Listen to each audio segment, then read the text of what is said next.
కుడి వచ్చిన మీ అందరికీ ప్రభు అయిన యేసుక్రీస్తు నామం పేరిట మొదటిగా అందరికీ వందనాలు. కొద్దిసేపు దేవుని వాక్యాన్ని మనం ధ్యానించుకుందాం. పరిశుద్ధ గ్రంథంలో ఒక వాక్య భాగాన్ని చదువుకుందాం. బైబిల్ తెరవండి. రోమీయులకు రాసిన పత్రిక, దైవజనుడైనటువంటి పెద్ద ఆయన పౌలు గారు రోమా సంఘానికి రాసినటువంటి పత్రిక మొదటి అధ్యాయం అండి. మొదటి అధ్యాయంలో 21వ వాక్య భాగాన్ని చదువుకుందాం. పేజీ నంబర్ వచ్చి 133వ పేజీ. అది పేజీ నంబర్ 133వ పేజీ. రోమీయులకు రాసిన పత్రిక మొదటి అధ్యాయంలోని 21వ వాక్యాన్ని చదువుకుందాం. చూడండి. మరియు వారు దేవుని నెరిగియు ఆయనను దేవునిగా మహిమపరచలేదు. బాగా గమనించండి. పరిశుద్ధ గ్రంథంలో పెద్ద ఆయన రోమా సంఘానికి పత్రిక రాస్తూ కొరింథీ సంఘానికి రాస్తాడు ఆయన, ఎఫెసు పట్టణంలో ఉన్న సంఘానికి రాస్తాడు ఆయన, గలతీ ప్రాంతంలో ఉన్న సంఘానికి రాస్తాడు ఆయన, తెస్సలోనికే ప్రాంతంలో ఉన్న సంఘానికి రాస్తాడు. ఇలా అనేక ప్రాంతాల్లో ఉన్న సంఘాలకు పత్రికా రూపంగా దేవుని వాక్యాన్ని అందిస్తాడు. ఆమేన్, హల్లెలూయా. ఇలా లైవ్ లో దేవుని వాక్యాన్ని అందించిన తక్కువ ఆయన సంఘంలో నిలబడి దేవుని వాక్యాన్ని ప్రకటించి వారి తల మీద చేతులు పెట్టి ప్రార్థన చేసి అలాంటి అనుభవం తక్కువ. మరి ఎట్లా వాక్యం చెప్పాడండి పాస్టర్ గారు అంటే, ఇదిగో పత్రికల ద్వారానే దేవుని వాక్యం సంఘానికి చేరవేశాడు. ఆ మాటలే, ఆ పత్రికలే మహాభాగ్యంగా భావించి ఆ మాటలు చదువుకుని వారి వ్యక్తిగత ఆత్మీయ జీవితాన్ని తీర్చిదిద్దుకున్నారు ఆనాటి విశ్వాసులు. ఆమేన్, హల్లెలూయా. ఈనాటి విశ్వాసులు ఎలా ఉన్నారు? మీరు కాదులండి. ఈనాటి విశ్వాసులు ఎలా ఉన్నారండి బాబు అంటే, మందిరాల్లోకి వస్తారు, దైవజనుడు దేవుని వాక్యం సంఘంలో నిలబడి ఈ రోజున చక్కగా బోధిస్తాడు, ఇన్ని సౌండ్ బాక్సులు ఉంటాయి. ఆ తర్వాత ఆరాధన అయిపోయిన తర్వాత పాస్టర్ గారు ఆ తల మీద చేయబెట్టి ప్రార్థన చేస్తాడు. అది తలంటుకున్న స్థలైనా, కంపు కొట్టే స్థలైనా, ఏదైనా సరే తల మీద చేయబెట్టి ప్రార్థన చేస్తాడు. మళ్ళా చేతులెత్తి వందనాలు చెప్తాడు. అయినా వీళ్ళకి ఏ మాత్రం వాళ్ళ జీవితాన్ని దిద్దుకోవడానికి ఇష్టం లేకపోయిందండి. వారు పత్రిక వస్తే మహాభాగ్యంగా భావించి ఆ వాక్య భాగాన్ని చదువుకుని మరలా చదివించుకుని ఆ వాక్య భాగం ద్వారా చాలా ఆనందించి సంతోషించేవారు. ఇప్పుడు ఆయన అంటాడు, రోమా సంఘానికి సంబంధించిన ఆ పత్రిక ద్వారా వారు దేవుని ఎరిగియు ఆయనను దేవునిగా మహిమపరచలేదు. మీరు అనుకోలేదండి బాబు, నేను ఎవరైనా ఏదో ధ్యాసలో ఉన్నానండి అంటారు. ఎప్పుడన్నా మీరు విన్నారండి? మనం ఆ మనిషిని చూస్తాం కానీ ఆయన అనుకోలేదు. మనం అప్పుడు ఏమంటాం? అప్పుడు మీరు అనుకోలేదండి బాబు, ఏదో ధ్యాసలో ఉన్నా. ఎవరో అనుకున్నానండి, మీరు అనుకోలేదు. అయ్యో సారీ అండి, క్షమించండి బాబు, మీరు అనుకోలేదండి అని మనిషికి వెంటనే మనం ఏం చెప్తామంటే సారీ చెప్తామండి, క్షమించమని అడుగుతామండి. ఎందుకంటే వాళ్ళ స్థాయికి తగిన గౌరవాన్ని మనం వాళ్ళకి ఇవ్వనప్పుడు, వాళ్ళని గుర్తించాల్సినట్లుగా గుర్తించినప్పుడు, వాళ్ళని గౌరవించవలసినట్లుగా గౌరవించలేనప్పుడు, వాళ్ళని రిసీవ్ చేసుకోవలసినంతగా రిసీవ్ చేసుకోలేనప్పుడు ఒక న్యూన్యత భావం, ఒకలాంటి గిల్టీ ఫీలింగ్ అండి మనకి. అంటేనే వాళ్ళ దగ్గరికి అయ్యా ఏమనుకోకండి బాబు, ఎవరు అనుకున్నానండి, మీరు అనుకోలేదండి అని అనేస్తుంటాం. ఇప్పుడు ఈ రోమా సంఘానికి రాసిన పత్రికలు ఆయన అంటాడు, ఎవరి గురించి చెబుతాడు? వారట దేవుణ్ణి ఎరిగి ఉన్నారా లేదా? తెలుసుకున్నారా లేదా? తెలుసుకునే ఉన్నారు. ఈ మందకు తెలీదా అంటే ఎందుకు తెలియదండి? ఈ మందకు అన్నీ తెలుసండి. కాకపోతే దేవుణ్ణి దేవునిగా మహిమపరచలేదంటండి. మరి అప్పుడు ఆయన ఊరుకుంటాడా? అందరికీ చెప్పి నేను చెప్పకపోతే నువ్వు ఏమైపోతావు? కాలకోట విషయంలో అయిపోతావు. నీ ముఖం అప్పుడు చూడాలా, ఫోటో తీసుకుని పెట్టుకుంటే బాగుంటుంది అప్పుడు. అందరికీ చెప్తారు, నీకు చెప్పలేదు. అక్కడ దాకా పెట్టారు. ఏది ఆ సారే సీరే అంటారు కదా, లేదో అక్కడ దాకా పెట్టారు, నీ కొంప దగ్గరికి రాలేదు. అప్పుడు నీకు ఎలా ఉంటుంది? అందరినీ పలకరించారు, నిన్ను పలకరించలేదు. అప్పుడు ఎట్లా ఉంటుంది నీకు? ఇదిగో దేవుణ్ణి ఎరిగి కూడా ఆయన్ని దేవునిగా మహిమపరచలేదట. మరి ఆయన ఊరుకుంటాడా? ఆయనకి చెందవలసిన మహిమను ఆయన వేరొకరికి చూడండి పోనివాడు కదా.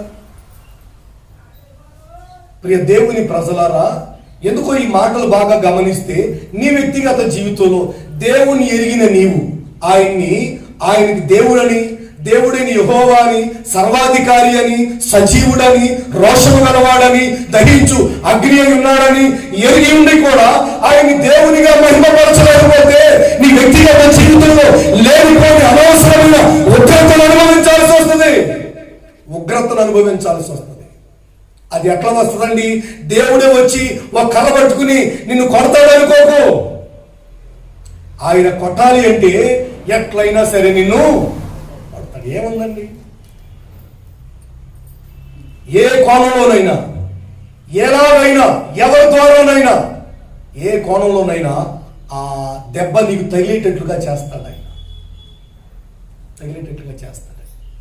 దేవుణ్ణి ఎరిగి కూడా ఆయన దేవునిగా మహిమపరచలేకపోతే ఎట్లా అండి పాస్టర్ గారు? దేవుని ఎరిగి కూడా మనం దేవునిగా మహిమపరచలేకపోవడం అంటే ఏంటండి? అసలు వాళ్ళు చేసిన మిస్టేక్ ఏంటండి? వాళ్ళు చేసిన తప్పిదం ఏంటండి పాస్టర్ గారు అంటే, ఇప్పుడు పూర్తిగా చదువుకుందాం. 21వ వాక్యం చూడండి. వారు దేవుని ఎరిగియు ఆయనను దేవునిగా మహిమపరచలేదు, కృతజ్ఞతాస్తుతులు చెల్లింపలేదు, కానీ తమ వాదములు యందు వ్యర్థులైపోయారంట. చూడండి, ఏం చేయలేదు అంటే దేవునిగా మహిమపరచలేదు, రెండవదిగా ఆయనకు కృతజ్ఞతాస్తుతులు చెల్లింపలేదు. ఈ రెండూ చేయలేదు. మరి ఇంకేం చేశారండి అంటే వాదాలు మాత్రం పెట్టుకున్నారంటండి. ఏం పెట్టారండి? వాదాలు. నువ్వు గొప్ప, నేను గొప్ప, నీది ప్రార్థన, నాది ప్రార్థన, నువ్వా నేనా, ఇట్లాంటి వాదాలు పెట్టుకున్నారంటండి. అసలు చేయాల్సిన పని రెండు ఉన్నాయి. ఆ రెండు పనులు చేయలేదు. అక్కర్లేని పని మాత్రం చేస్తావు. ఇదండి మానవ నైజం. చేయాల్సినవి అయితే చేయరు, కానీ అక్కర్లేనివి మాత్రం చేస్తామంటారు. అక్కర్లేని దేవునికి చెల్లించాల్సినవి అయితే చెల్లించరు, కానీ అనవసరమైన విషయాల్లో ఏమైపోయారండి బాబు అంటే వ్యర్థమైన వాదనలు పెట్టుకుని ఏమైపోయారు? వ్యర్థులైపోయారండి. ఇది నాన్న ప్రియ సోదరి సహోదరులారా, పెద్దలారా, మీ వ్యక్తిగత జీవితంలో మీరు దేవుణ్ణి ఎరిగియు ఆయన్ని దేవునిగా గణపరచగలుగుతున్నారా? ఆయన్ని దేవునిగా మహిమపరచగలుగుతున్నారా? ఆయనకు చెందవలసిన మహిమను, ప్రభావమును ఆయనకు ఆరోపించగలుగుతున్నారా? లేక మౌనంగా ఉండిపోయారా? ఆ విషయంలో నీ భర్తను భర్తగా నువ్వు గౌరవించాలా? నీ ఇంటి వారిని వారి స్థాయికి తగినట్లుగా నువ్వు గౌరవించాలా? నీ తోటి వారిని, గ్రామంలో ఉన్న పెద్దలను, దైవజనులను, తల్లిదండ్రులను వారి స్థితికి తగినట్లుగా, వారి స్థాయికి తగినట్లుగా నువ్వు గౌరవించాలి. గౌరవించకపోతే వాళ్ళు ఏమంటారు తెలుసా? నీకు తల పొగరు అంటారు. ఏమంటారు? అంటారా? అనరా? లేదండి, చాలా మంచోడండి ఆ పిల్ల, చాలా మంచోడండి ఆ పిల్లడు అంటారా? తల పొగరు అంటారా? కళ్ళు ఎక్కడికి ఎక్కినాయండి? కళ్ళు నెత్తికెక్కినాయి. కళ్ళు ఎక్కడే ఉండాలా, కానీ నెత్తికెక్కినాయి వీడికి, నెత్తికెక్కినాయి అమ్మాయికి, అట్లా అంటారండి. ఇప్పుడు నువ్వు వారిని గౌరవించవలసినట్లుగా గౌరవించకపోతే, వారికి మర్యాద ఇవ్వవలసినంతగా ఇవ్వకపోతే, వారిని గణపరచవలసినంతగా గణపరచకపోతే నీకు తల పొగరు అంటారు, నీ కళ్ళు నెత్తికెక్కాయి అంటారు, నీకు బాగా చూడండి అట్లా అంటారు. మరి ఇప్పుడు దేవునిగా గణపరచకపోతే, దేవునిగా మహిమపరచకపోతే, ఆయన ఎరిగియు, ఆయన ప్రభావం ఎరిగియు, ఆయన శక్తిని ఎరిగియు, ఆయన బలమును ఎరిగియు నీ వ్యక్తిగత జీవితంలో నీ ఊరికే సింపుల్ గా ఏంట్లే అన్నట్టుగా తీసుకుంటే, చాచి కొడితే రాజ్యాలు ఏమైపోయాయి తెలుసా? నేలమట్టమైపోయాయి. మనుషులు కాదు, చాచి కొడితే రాజులు గట్టి తిన్నారు. చాచి కొడితే నామరూపాలు లేకుండా రాజ్యాలే కాలగర్భంలో కలిసిపోయాయి. ఇక నీవు గాని నేను గాని ఏం లెక్కేసుకోవాల్సిన పని లేదు. నీ వ్యక్తిగత జీవితంలో ఆయన్ని దేవునిగా గణపరచకపోతే, నీ క్రియల ద్వారా, నీ ప్రవర్తన ద్వారా, నీ వ్యక్తిగత అనుభవాల ద్వారా ప్రతి క్షణము ఆయనకి భయపడుతూ దేవునిగా, ఆయన సజీవుడని, రోషము గలవాడని, ఆయన పౌరుషం గల యెహోవా అని నువ్వు ఎరిగి కూడా నువ్వు చాలా లైట్ తీసుకుంటే, చాలా సింపుల్ గా తీసుకుంటే కనుక తప్పనిసరిగా నీకు ఆయన బుద్ధి చెబుతాడు, గుణపాఠం చెబుతాడు. ఏమైపోయాయి రాజ్యాలు, ఏమైపోయాయి సింహాసనాలు, ఏమైపోయాయి అధికారాలు, ఏమైపోయాయి పదవులు? బైబిల్లో చూసాం కదండి. దేవుణ్ణి దేవునిగా గణపరచకపోతే ఎంత నిర్లక్ష్యం, ఎంతగా నీకు అశ్రద్ధ. ఇవన్నీ ఎవరి విషయంలో కనిపించకూడదు అంటే దేవుని విషయంలో కనిపించకూడదు, సంఘం విషయంలో కనిపించకూడదు, మందిరం విషయంలో కనబడకూడదు, ఆరాధన విషయంలో కనిపించకూడదు. లోకంలో మరే విషయాల్లో నీకు అశ్రద్ధ, నిర్లక్ష్యం ఉన్నా పెద్దగా నష్టపోయేదేమీ ఉండకపోవచ్చు. కానీ దేవుని విషయంలో అశ్రద్ధగా, నిర్లక్ష్యం కానీ ఏ కోశాన నీ హృదయంలో, నీ మనసులో ఉన్నా అది నిన్ను అగ్నిలా దహించి వేస్తుంది, కాల్చి పాడేస్తుంది. ఒళ్ళో నిప్పులు పోసుకుంటే ఆగుతుందా? కాల్చేస్తుంది కదండి. అలాంటి నిర్లక్ష్యం, అశ్రద్ధ అనేది దేవుని విషయంలో, ఆరాధన విషయంలో, నీ వ్యక్తిగత జీవితంలో ఉంటే గనక దాన్ని ఈరోజే ఖచ్చితంగా దాన్ని తీసి బయటికి విసురు కొట్టేసి. నిర్లక్ష్యం, అశ్రద్ధ అనేది. వారు దేవుణ్ణి ఎరిగి దేవునిగా మహిమపరచలేదు. ఆఖరికి ఏమైపోయారండి బాబు అంటే జమీందారులు అయ్యారా? ఏమయ్యారు? దొరలయ్యారా? మరి ఏమయ్యారు? నాయకులు అయ్యారా? అధికారులు అయ్యారా? ఏమయ్యారు బాబు అంటే వ్యర్థులైపోయారటండి. ఎందుకు పనికి రాకుండా పోయారు, దేనికి పనికి రాకుండా పోయారు. కొన్నిసార్లు కొన్ని వస్తువులు మనం పోతామంటే రోడ్డు పక్కన కనిపిస్తూ ఉంటాయి. చిన్నప్పుడు మనం వాటిని ఏరుకుని కడుక్కుని తుడుచుకుని అవి మనం తెచ్చుకుంటాం. ఎవరో బయట పడేసిన వస్తువులు మనం తుడుచుకుని వాటిని ఏరుకు తెచ్చుకునేవాళ్ళం బడికి పోతా ఉన్నప్పుడు నేను. ఎందుకంటే వాళ్ళకి అది అక్కర్లేదు, వాళ్ళకి పనికిరాని వస్తువు అది, వాళ్ళకి పనికిరాని వస్తువు. కానీ మనకు బాగా కనిపిస్తుంది. అట్లానే దేవుణ్ణి ఈ రోజున నిర్లక్ష్యం చేసి, ఆరాధన నిర్లక్ష్యం చేసి, ఆత్మీయ విషయాల్లో దేవునిగా మహిమపరచినప్పుడు ఏమైపోతారండి బాబు అంటే వ్యర్థులైపోతారు. బయటికి బాగా కనిపిస్తారు మనుషుల్లానే, వ్యర్థులైపోతారు. ఈ రాత్రి, ఈ ఉదయకాల సమయంలో నా ప్రియ దేవుని ప్రజలారా, పెద్దలారా, దేవుణ్ణి ఎరిగి ఆయన దేవునిగా మహిమపరచకపోతే ఏమైపోయారో చూడండి. ఇంకో ప్రాముఖ్యమైన విషయం ఏంటంటే పౌలు గారు చెప్తాడు అక్కడ, ఆయనకి వారు ఏం చెల్లించలేదట? చెప్పండి, ఏం చెల్లించలేదట?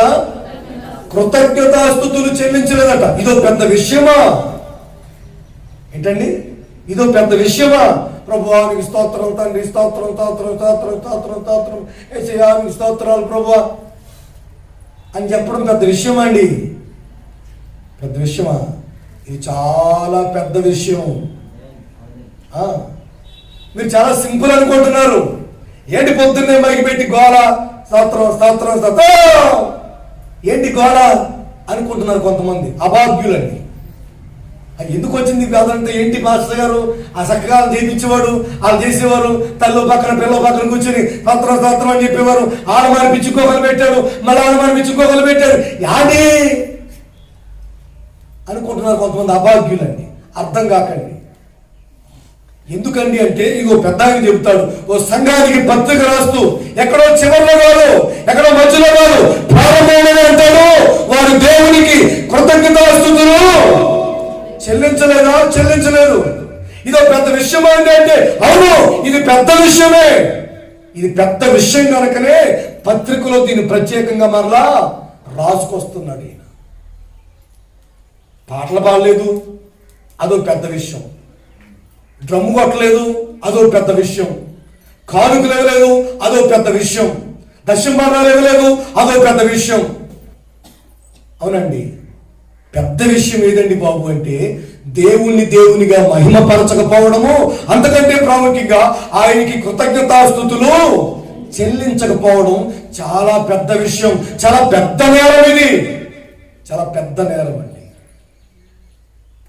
ప్రియ సోదరి సహోదరులారా, పెద్దలారా, ఎందుకు దైవజనుడైన పౌలు గారు, ఆయన చాలా ఎడ్యుకేటెడ్ కదండి.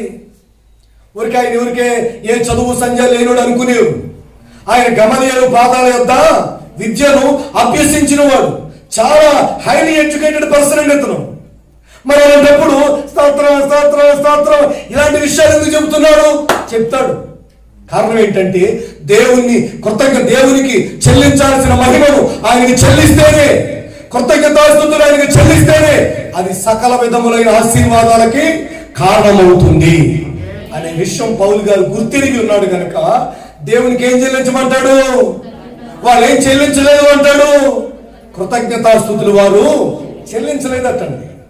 నా ప్రియ దేవుని ప్రజలారా బాగా గమనించండి. ఈ దినాన మీ వ్యక్తిగత జీవితాల్లో మీరు దేవుణ్ణి గణపరుస్తూ స్తుతిస్తూ స్తుతి మహిమలు ఆయనకి చెల్లిస్తూ దేవుని నామాన్ని ఈరోజు నోరారా స్తుతించి పాడి కొనియాడుతూ కృతజ్ఞతాస్తుతులు ఆయనకి చెల్లించగలుగుతున్నారా? అలా చెల్లిస్తే మీరు ప్రయోజకులు అవుతారు. అలా చెల్లించకపోతే లేఖన భాగాలు చెబుతున్నాయి, చెల్లించని వారు చెల్లించని కుటుంబాలు వ్యర్థులైపోతారు అని. నేను మీకు చెప్పాలని చెప్పడం కాదు, కానీ 4:30కి సరిగ్గా ఆశ్చర్య లేస్తుందండి. 4:30కి లేచి అక్కడే మంచం దగ్గర వచ్చిన చాప వేసుకుని మోకరించడం నేను చూడలేదు. ఉన్నమాటే మీకు చెప్పాలి కదా, మోకరించడం అయితే నేను చూడలేదు.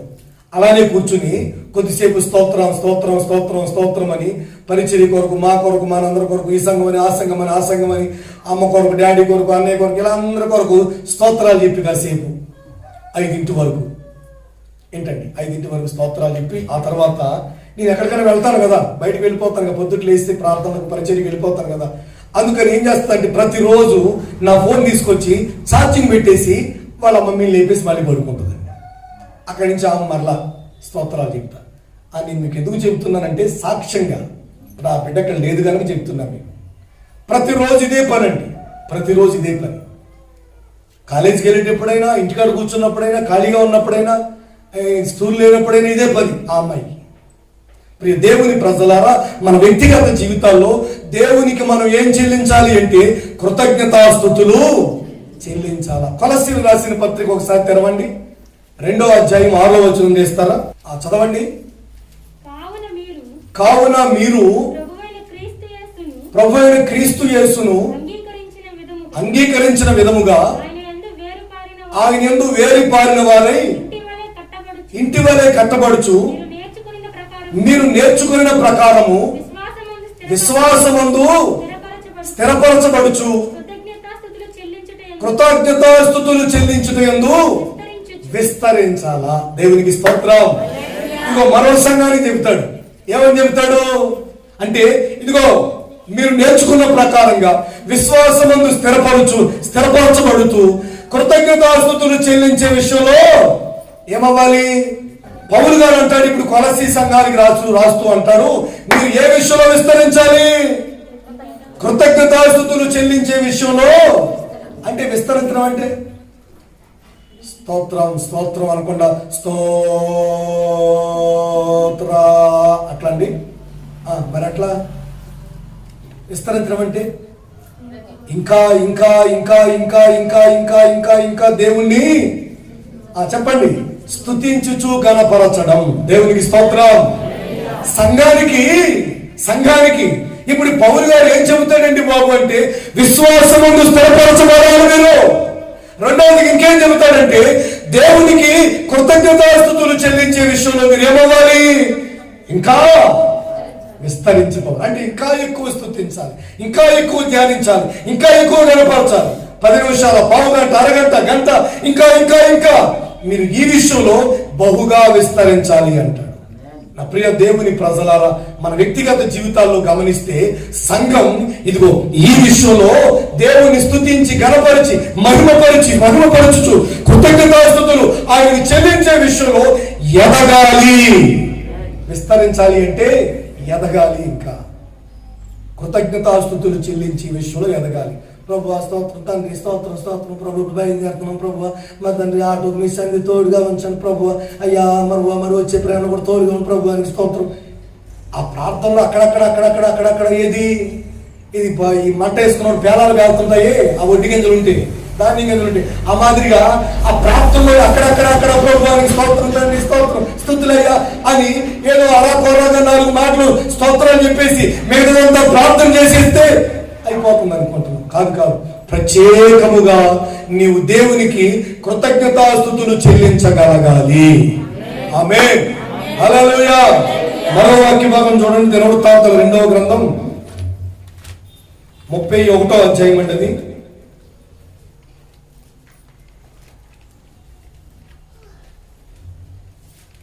2వ వాక్యం చూడండి, పేజీ నెంబర్ కూడా చెప్పండి. దినవృత్తాంతాల 2వ గ్రంథం 31వ అధ్యాయంలోని 2వ వచనం తీసారండి. పేజీ నెంబర్ అంతా 384. అంతటి హిజ్కియా ఎవరి సేవాధర్మం వారు జరుపుకున్నట్లు యాజకులను వరుసల ప్రకారముగా లేవీలను వారి వారి వరుసల ప్రకారముగాను నియమించెను. అర్పించుటకును. చూడండి చూడండి చూడండి, ఇది పాత నిబంధన కాలం నాటి మాటలండి. హిజ్కియా గారు అంటాడు, యాజకులు నియమించాడట, లేవీలు నియమించాడట. వాళ్ళంతా వరుసల్లో ఉండి వాళ్ళ వాళ్ళ పని, వాళ్ళ వాళ్ళ సేవ. పాటలు పాడే వాళ్ళైతే పాటలు, దూపం వేసే వాళ్ళైతే దూపం, దీపం వెలిగించే వాళ్ళైతే దీపం, ఇలా తుడిసే వాళ్ళైతే తుడవడం, గంగాలో నీళ్లు పోసేవాళ్ళైతే నీళ్లు పోసేవాళ్ళు. ఇలా ఎవరి పని వాళ్ళు చేసుకుంటూ ఎవరి సేవాధర్మం వారు చేయడమే కాకుండా ఇంకో ప్రాముఖ్యమైన పని ఏంటండి బాబు అంటే వాళ్ళకి చెప్పండి. ఇప్పుడు సేవను జరిగించుటకును, కృతజ్ఞతాస్తుతులు చెల్లించుటకును. చూడండి, ద్వారముల యొద్ద వారిని స్తుతులు చేయుటకును వీళ్ళందరినీ నియమించారటండి. దేవునికి స్తోత్రం. హల్లెలూయా హల్లెలూయా. నువ్వు పాటల పుస్తకాలు తెచ్చావా తేలేదా అనేది చాలా చిన్న విషయం. ఇక్కడికి వచ్చిన తర్వాత పాడేవారితో చప్పట్లు కొడుతూ నోరు కలిపి పాడకపోవడం అనేది చాలా పెద్ద నేరం. పెద్ద నేరం. నువ్వు చదువుకున్నావా లేదా అనేది చిన్న విషయం. ఇక్కడ ప్రకటించబడుతున్నటువంటి బోధించబడుతున్న విషయాలు ఆలోచిస్తూ పాటిస్తున్నావా లేదా అనేది చాలా పెద్ద విషయం. ఇప్పుడు ఇప్పుడు హిజ్కియా గారు ఏం చేశాడటండి అంటే సేవకులు నియమించాడట, యాజకులు నియమించాడట, లేవీలు నియమించాడట. వాళ్ళంతా వరుసలో వాళ్ళ పని చేసుకుంటారట. వాళ్ళు చేయాల్సిన పని ఏంటండి బాబు అంటే, ఒకటి దేవుని సేవ చేస్తూ, రెండోది ఏం చేయాలా? కానుక లెక్క పెట్టుకోవాలా? చెప్పండి. దేవుని సేవ చేస్తూ దేవునికి కృతజ్ఞతాస్తుతులు చెల్లించగలగాలి. ఆమేన్. ఈ రోజున సేవకునిగా నేను సేవ చేస్తూనే ఏం చేయండి బాబు అంటే, సేవ చేయడం ఎంత ప్రాముఖ్యమో నా దేవుని నేను వ్యక్తిగతంగా స్తుతించి కనపరచడం కూడా అంతే ప్రాముఖ్యం. ఇదిగో మీరు వరుసలో ఉండి దేవుని సేవ చేయండి. రెండవదిగా వాళ్ళని ఎందుకు నియమించాడో తెలుసా? సేవ చేయడానికి, దూపం వేయడానికి, దీపం వెలిగించడానికి, పరిచర్య జరిగించడానికి, దేవుని వాక్యాన్ని ప్రకటించడానికి. అంతేకాకుండా ద్వారబంధాల దగ్గర, ద్వారముల దగ్గర, గుమ్మముల దగ్గర నిలబడి ఏం చేయాలటండి? దేవుని నామాన్ని స్తుతులు చెల్లించాలట, ఘనపరచాలట. దేవునికి స్తోత్రం. ఇది సేవకుల పని. సేవకుల పని ఇదండి. ఇది కాదండి. ఇప్పుడు యాజకుడు వస్తాడు, యాజకుడి పని ఇది. సేవకుడు ఉంటాడు, సేవకుని పని ఇది. లేవీయుడు ఉంటాడు, లేవీయుడి పని ఏంటంటే బాబు అంటే దేవుని మందిరం, దేవుని పని, లేవీయుని పని ఇదే కదా. హిజ్కియా లాంటి వాళ్ళు వస్తారు, పోతారు.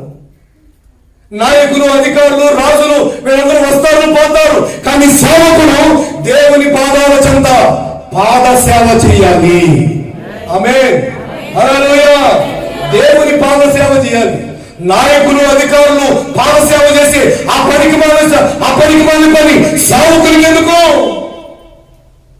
ఆయన నామాన్ని కృతజ్ఞతాస్తుతులు ఆయన నామానికి అందుకనటండి సేవకుల్ని నియమించబడింది.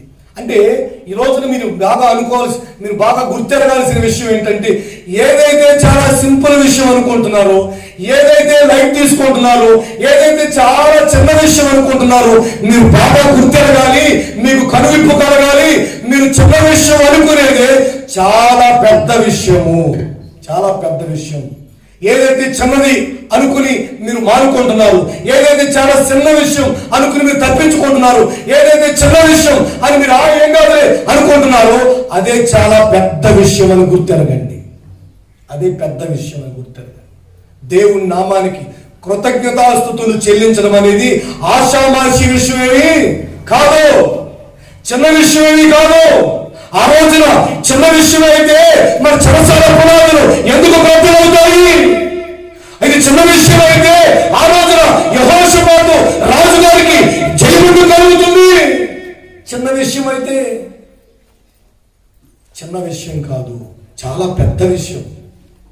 నీవు గుర్తెరగక ఇది చిన్న విషయం అనుకుని జీవితంలో ఈరోజు ఏ మాత్రం ఆశీర్వాదం లేక, దీవెన లేక, సంతోషం లేక, సమాధానం లేక, అడుగు ముందుకు పడక, వెళ్తున్న మార్గాల్లో జయం కలగక ఎక్కడక్కడ ఆపుకుని ఏం చేయాలో అర్థం కాక వ్యర్థమైనటువంటి అనుభవాల్లో నిలిచిపోయాం.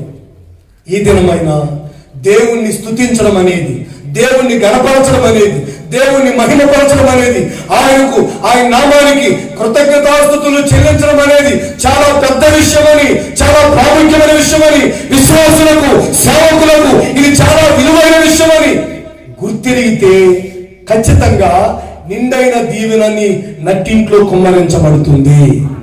ఆమేన్, హల్లెలూయా. కొలస్సీ సంఘానికి రాసిన అదే మాట, తెస్సలోనికే సంఘానికి రాసిన అదే మాట, గలతీ సంఘానికి రాసిన అదే మాట, కొరింథీ సంఘానికి రాసిన అదే మాట. ఈ రోజున ప్రారంభం మొదలుకొని, ఆది కాండం మొదలుకొని చివరికి ప్రకటన గ్రంథం వరకు మీరు ఎక్కడైనా చూడండి, ప్రతి గ్రంథంలో, ప్రతి పుస్తకంలో యెహోవా నామమును కీర్తించండి, కీర్తించండి, స్తుతించండి, ఆయనకు చెందవలసిన మహిమను ఆయనకు ఆరోపించండి, ఆయన పరిశుద్ధ నామమును బట్టి ఆయన గణపరచండి అని అనేక సందర్భాల్లో మనం చాలా చోట్ల చూస్తాము. ఒక కీర్తన అయితే పూర్తిగా యెహోవా దయాళుడు, ఆయన కృప నిరంతరం ఉండును, ఆయనను స్తుతించుడి.